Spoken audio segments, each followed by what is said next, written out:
Hello everyone, again welcome back to Math Horizon.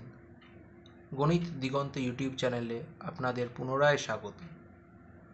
এর আগের ভিডিওতে আমরা দেখেছিলাম 75 থেকে 100 পর্যন্ত সংখ্যার বর্গ কিভাবে নির্ণয় করা যায়। আজ আমরা দেখব 50 থেকে 75 পর্যন্ত সংখ্যার বর্গ কয়েক সেকেন্ডে কিভাবে নির্ণয় করব। তার জন্য একই রকমভাবে অপর একটি নিয়ম মনে রাখতে হবে যে মূল সংখ্যাটি 50-এর থেকে যত বেশি 25-এর সাথে তত যোগ, অর্থাৎ মূল যে সংখ্যাটি যার বর্গ আমরা নির্ণয় করতে চাইছি সেই সংখ্যাটি 50-এর থেকে যতটা বেশি 25-এর সাথে ততটাই যোগ করব। একই রকমভাবে 1 থেকে 25 পর্যন্ত সংখ্যার বর্গ আমাদের মনে রাখতে হবে। তবে চলুন শুরু করা যাক। প্রথমে একটি উদাহরণ নেওয়া হয়েছে 63 এর স্কোয়ার।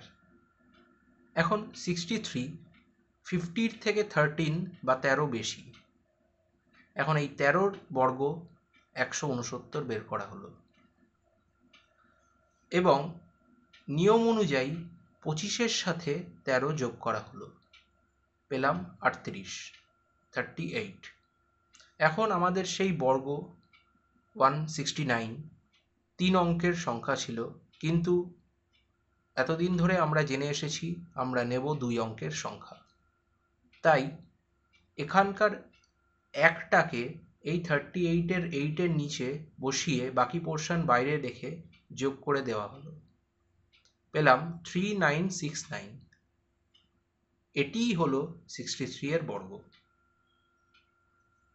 চলুন আরেকটি উদাহরণ নিলে বিষয়টি স্পষ্ট হবে। 53 50-র থেকে 3 বা 3 বেশি।